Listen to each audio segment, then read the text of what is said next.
Facebook, of course, has now passed the 500 million user mark, which means if Facebook were a country, it would actually be the third largest country in the world. Okay. Although in most countries, subjecting your friends to slideshows of your vacation went out in about 1982. Yeah, maybe that's why a new survey found Facebook to be one of the least popular companies around. So branding expert Rob Frankel joins us now to try to figure out, how did this happen?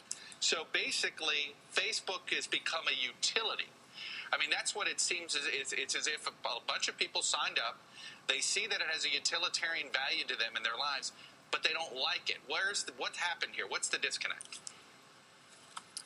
The disconnect is that it's a huge time suck, and nobody is getting the payback that they sort of thought they would.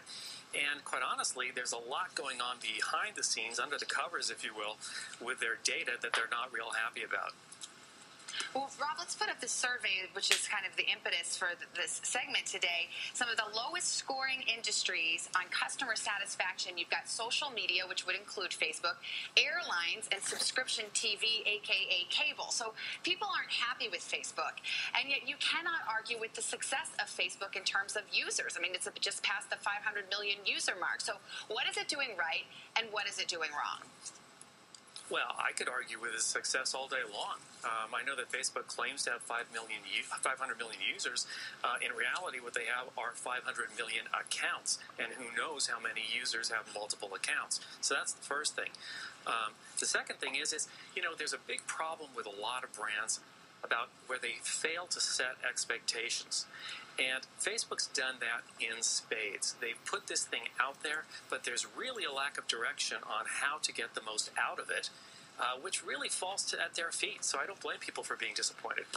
Hey, Rob, it seems as if we've seen this movie before in this space, and it has to do with MySpace. MySpace, all the rage, had this huge boost in popularity, and then, Facebook came along, surpassed it, and MySpace, I know it's still around, but it doesn't have any of the cachet it once had. What are some of the mistakes that MySpace made that Facebook could learn from? Well, great question. First of all, because a brand has to maintain control of what it is and what it's not,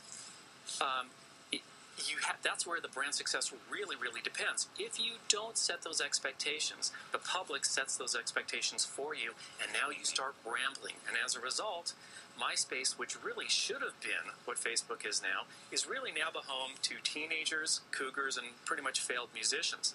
A really good model of, it's true.